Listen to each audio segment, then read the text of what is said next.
Hello and thanks for joining us on Agenda 2030, a program designed to give you an insight into the implementation of the Sustainable Development Goals, also known as the SDGs.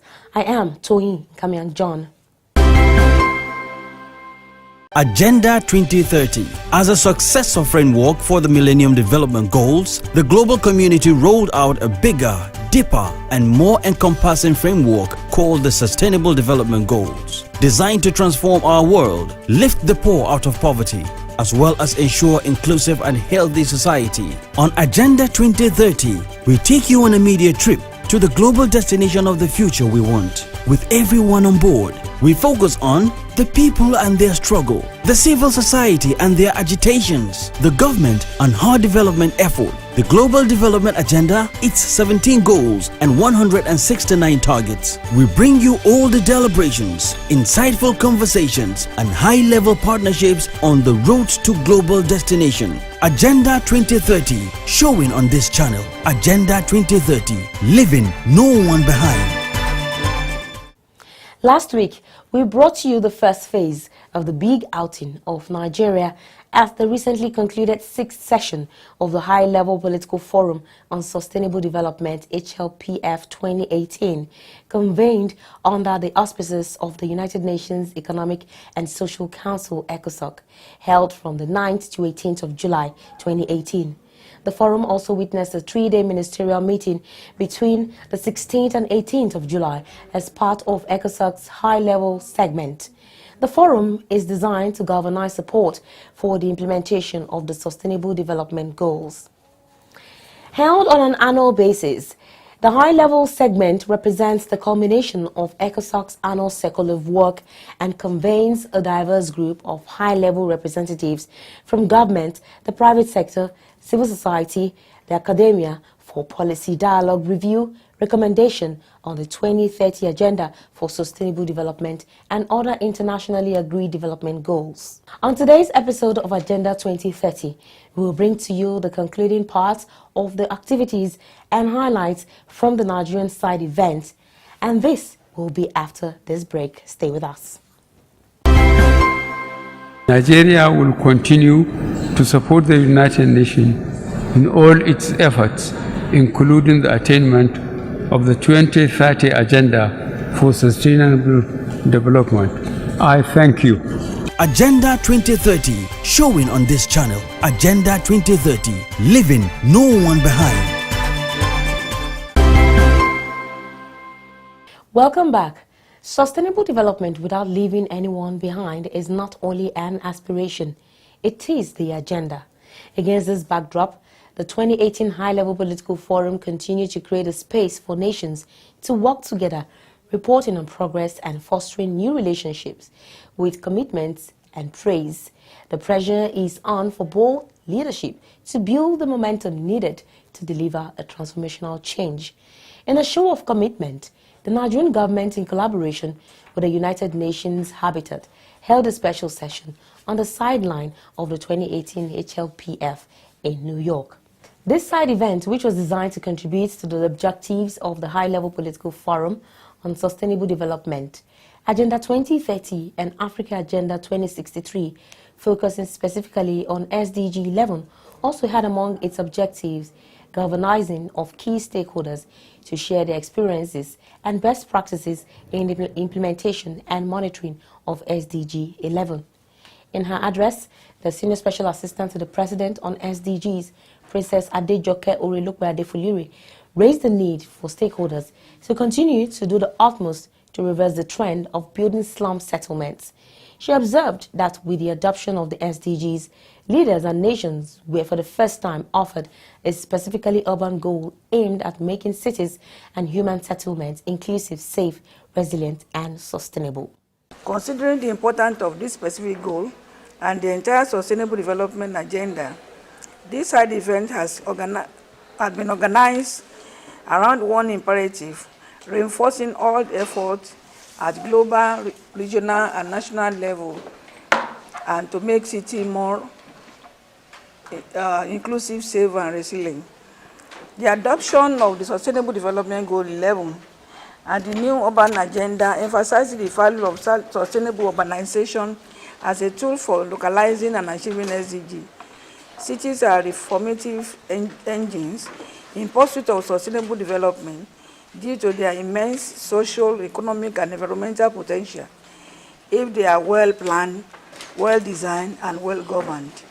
As you are aware, the commitment of achieving sustainable development goals and resilient cities in Africa contain sub-goals dealing with access to adequate, safe, and affordable housing, basic services, and upgrade of slums, providing access to safe, affordable, accessible, and sustainable transport system for all, improving road safety, and many more.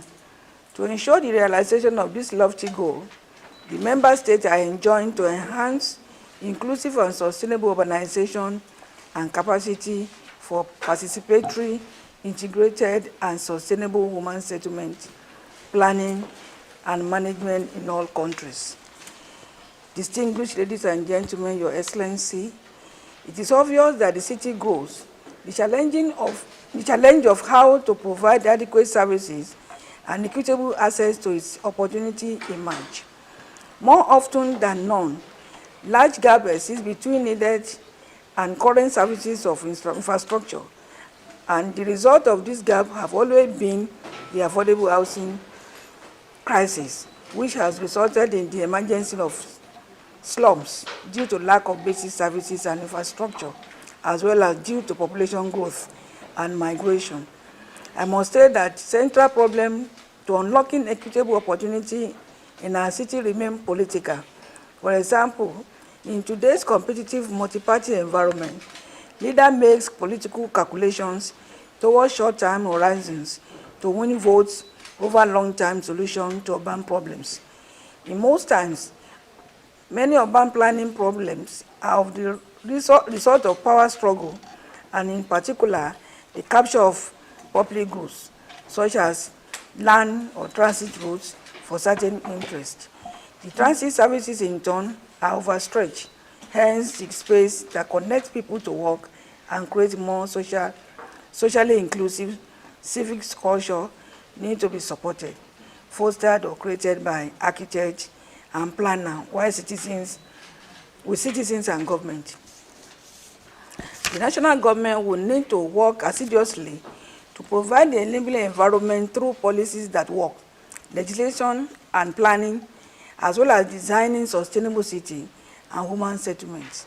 In addition, there will be need to deploy concrete action and measures in a range of areas, such as national urban policies, rules and regulations that promote sites and services, urban planning and design, urban basic services, slum upgrade, risk reduction and resilience, capacity development and climate resilience, mitigation and adaptation. As a matter of fact, to put the resilience agenda into action, city across regions will need to mobilize resources from public and private sector, as well as from international sources. Your Excellency, distinguished ladies and gentlemen, there must be an advocacy and approach, and sensitization approach to get the buy-in of the sector and technical expertise to develop a range of innovation and physical as well as financial instruments.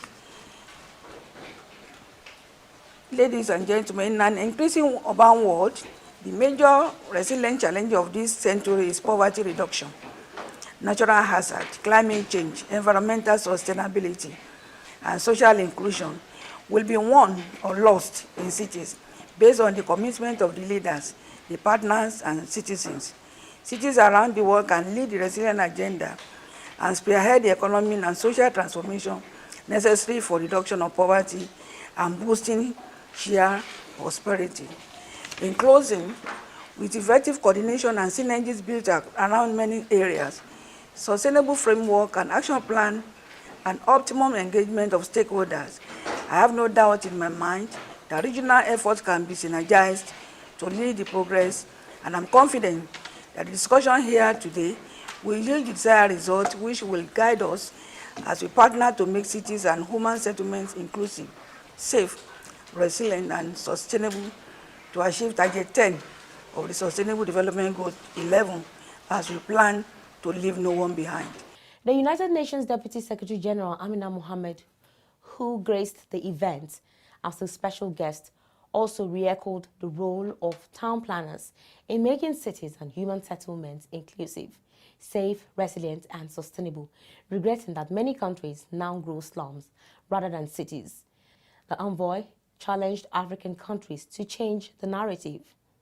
What is important about the session you're doing now, and I can see it's UN Habitat, so it's obviously Cities Goal 11, and talking about the town planners, incredibly important. I spent the best part of 20 years of my life in an architectural engineering firm, and town planning was key.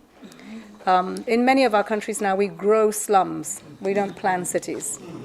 And there's only perhaps one place that I've been to where I've actually seen the city grow a city, and that is in Istanbul.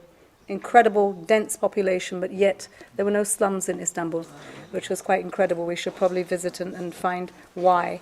And I don't think it's beyond Africa not to grow the slums. We're known for slums, we're not known for our beautiful cities.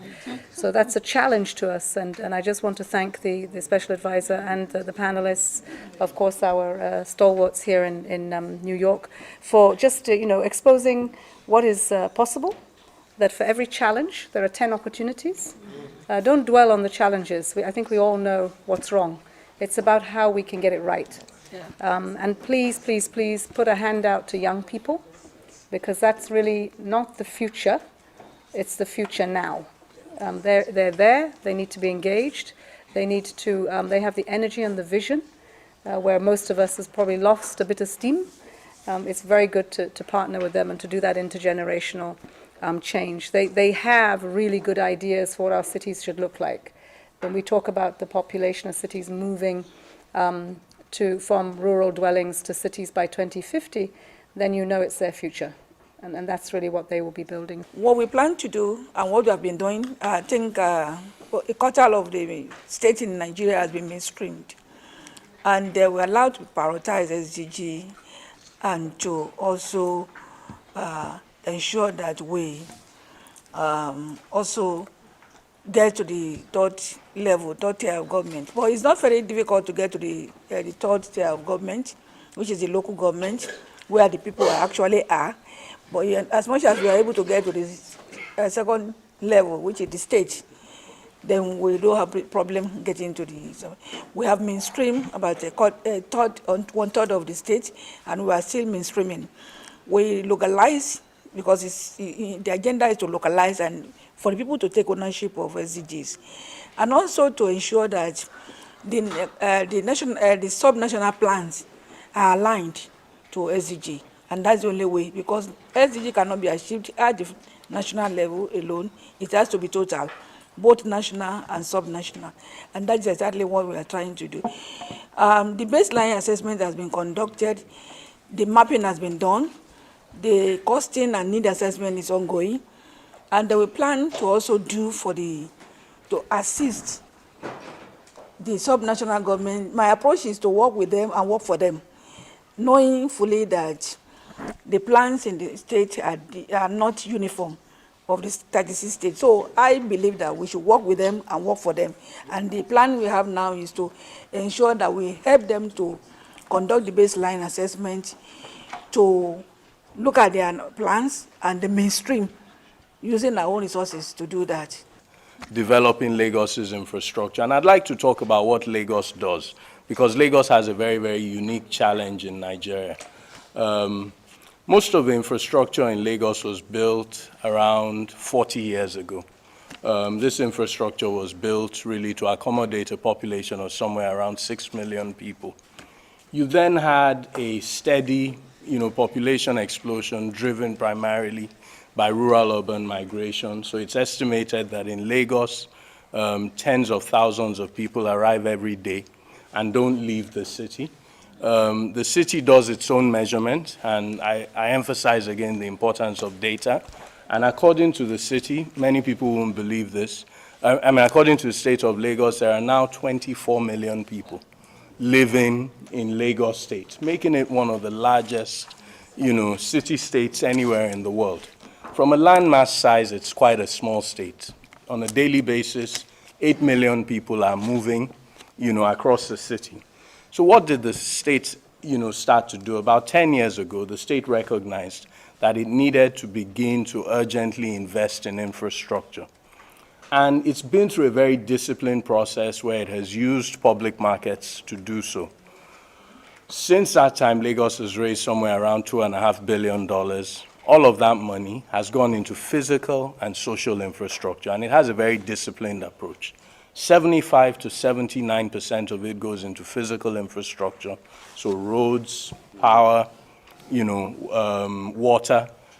The balance of it goes into social infrastructure, so it's going into education, it's going into healthcare, it's going into parks, stadia, other aspects of social infrastructure that are important for reducing inequalities in the system. Nico talked about, and that's how to bring the youth and get the youth involved in urbanization. Now we know that the demographic of Africa and Africa youth, it's almost like it's about 70% of people that are under 30, Africa, under 30, 18, all right. Whatever the case, it's a huge population. And one of the things that we found out is that the same group of young people, right, who are technology savvy, if you do not engage them in technology, then they become engaged in all sorts of disruptive behavior. And so there's an absolute need that we must engage our youthful population in things that develop. And so what we've been working on is, one, digital infrastructure is critical. Bolaji mentioned it, and we must continue to understand it. And what's digital infrastructure? The language of the future and the language of today is on ICT, it's on technology, it's on social media, it's whatever that you can find. Now, the base of that is electricity, and that goes to your question. There's nothing like digital infrastructure if you don't have electricity. It doesn't work, it can't happen. And so those two together become the critical issue that we must look at. And so companies like ours have invested huge amounts of money on that infrastructure for electricity. For example, we invested over $1 billion just acquiring the assets, generation assets and distribution assets for electricity and moving it forward. I'm working hand in hand with the Ministry of Power to change some of those policies that has just made electricity impossible to move forward. And so it's in moving those policies that are ancient to make it modern, and then bringing the youthful population on top of that to work on social media, to distribute the ideas that they have and bring those ideas in the face of both government, private sector, civil society, and all of that. And that's what's changing perception. So you find that in a lot of ways, responsible social media is helping to direct the way policy moves. But one last thing that I would like to leave with everyone is this fact that we've seen in the businesses across the world, wherever we go. And it's that the world does not lack the money needed to develop the infrastructure. It doesn't. So you have enough money in this world to deal with all the infrastructure problems that we have. It's there. And you heard one of those examples that Gavin just gave. Now, why does one not meet the other? You find out that it has to do with policy and the channels that you can bring. And so transparency is very important. The policies are very important. How you see and you bring that handshake is extremely important. I've just assumed a new position responsible for directing capital towards the SDGs. It's a brand new position. It's the first of its kind in the industry. And I was fascinated to hear the remarks of the panelists in relation to some of the infrastructure needs, the priorities, and also the funding gap. And I'm here to say that there is really something profound taking place in the capital markets, and that is large institutional investors that are adopting investment strategies that look at impact and return simultaneously, impact investing, but now at scale. So I'm here representing a $1.8 trillion investment firm to say, if you build it, we will come. In terms of housing and slum reduction, important advances in reducing the quantitative housing deficit in urban informality. But that's not the case in the qualitative deficit, that I will say something about that in a couple of minutes. During 1990 and 2015, LAC was the only region with significant slum prevalence to record a slum growth lower than the global urban population. I have some charts here, but Mr. Moderator didn't allow me to show the PowerPoint, so I was comparing Latin America and Africa, Sub-Saharan Africa specifically. Everyone is going down, but in the case of Latin America, it's more than the urban population average growth. That's one thing. The other thing is, in that process, Latin America has become, in these years, has become amongst the world's most unequal societies in the world. So we reduce slum, we reduce informality, we reduce to some extent poverty, but we became very, very, very unequal. So policies now focus on home ownership, that policy that has focused on ownership had not always considered what some of the previous panels were saying about connectivity between housing and the infrastructure sector. To reduce, there's one way to reduce inequalities, that is income inequality. So you can pool money and to reduce what most families earn in regards to what other families earn. But there's also another way, is you dignify places by putting investments in neighborhoods upgrading. So that's another way to reduce the gap and to converge in between two different groups and reduce inequalities. The main housing challenges is not, as I was saying, the quantitative, but the qualitative housing. So poor materials, overcrowding, access to infrastructure, and lack of secure tenure are the main focus of the now policies put into place in the housing sectors. So it's more on the qualitative side than in the quantitative side. In terms, that's more or less, very quickly, dynamics. Housing, dynamics, what's going on. In terms of strategic steps, if you want to go to place A to place B, and that was something that we learned in a dialogue with the Forum of Ministries of Housing and Urban Development in the region, you have to have a plan. And so in 2017, we developed a plan that was launched in the Cities Conference in Latin America last October 2017. And it says, that plan, that if you want to implement the new urban agenda and fulfill the achievements of the goal number 11, you at least have to go in a six-way track road. First, deploy national urban policies in the countries, because urbanism and urban development has become a development problem. It's a national development problem. It's not something that it has to be dealt only by majors or only by cities. National urban policies, urban legal frameworks, second, integrated urban territorial planning and design, urban economy, local implementation and monitoring, data reporting, reviews in the plan. That plan was developed by 5 families of actors. 5 families of actors. The ministries, local governments, the NGOs, the academy, and the private sector. There are 3 key values that I want to insist on. These are integration, innovation, and inclusion. And in terms of perspective, we believe that when it comes to integration, we need to foster multi-sectoral coordination to increase integrated spatial planning and coherent development action to optimize the use of limited financial resources. When it comes to innovation in Africa, it's important for us to use the ICTs to expand the access to knowledge and, more importantly, to promote the dissemination of best practice. The last value of the new urban agenda is inclusion, and here we do believe that it's important to promote fair and flexible framework to promote the 4 Ps, as the new the EG said: public, private, and population partnership. Because if there is no partnership between these 3 key stakeholders, it's difficult to achieve sustainable urbanization. And that's our package this week. Before we go, let's quickly remind you that you can always watch this program and other episodes by subscribing to our YouTube channels on youtube.com/Fresh News TV and youtube.com/Agenda 2030 TV. You can always watch this program live on Facebook. Log on to www.facebook.com/Fresh News NG and www.facebook.com/Agenda 2030 TV. Follow us on all our social media platforms at Agenda 2030 TV on Facebook, Twitter, and Instagram. Remember to drop your comments and share with your contacts.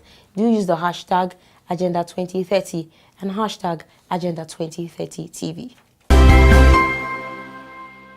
Thank you very much for being part of the program. I am Toyin Nkamiang John. See you again next week. Bye.